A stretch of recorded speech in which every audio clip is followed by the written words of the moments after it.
আসসালামু আলাইকুম সুপ্রিয় দর্শক মণ্ডলী, চলে আসলাম এই মুহূর্তের সর্বশেষ আবহাওয়ার গুরুত্বপূর্ণ খবর নিয়ে। ধেয়ে আসছে নিম্নচাপ, হতে পারে একাধারে টানা 10 দিন বৃষ্টি। ইতিমধ্যে বাংলায় আঘাত এনেছে গভীর নিম্নচাপ, সারা দেশের আকাশ মেঘাচ্ছন্ন রয়েছে। এই অবস্থায় আবহাওয়া অফিস দিয়েছে বড় দুঃসংবাদ।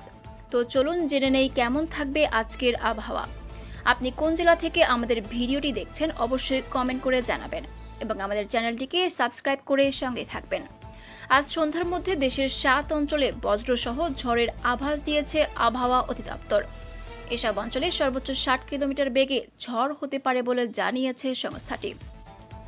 আবহাওয়া অফিস জানায়, আজ সন্ধ্যা 6টার মধ্যে খুলনা, বরিশাল, পটুয়াখালী, কুমিল্লা, নোয়াখালী, চট্টগ্রাম ও কক্সবাজার অঞ্চলের উপর দিয়ে দক্ষিণ বা দক্ষিণ পূর্ব দিক থেকে ঘন্টায় 45 থেকে 60 কিলোমিটার বেগে দমকা অথবা ঝোড়ো হাওয়া সহ অস্থায়ীভাবে বৃষ্টি অথবা বজ্রসহ বৃষ্টি হতে পারে।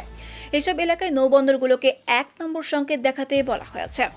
এদিকে সর্বশেষ পূর্বাভাসে আবহাওয়া অফিস জানিয়েছে, সন্ধ্যা 6টার মধ্যে খুলনা, বরিশাল, চট্টগ্রাম ও সিলেট বিভাগের অধিকাংশ জায়গায় এবং রংপুর, রাজশাহী, ঢাকা ও ময়মনসিংহ বিভাগের অনেক জায়গায় অস্থায়ীভাবে দমকা হাওয়া সহ হালকা থেকে মাঝারি ধরনের বৃষ্টি বা বজ্রসহ বৃষ্টি হতে পারে।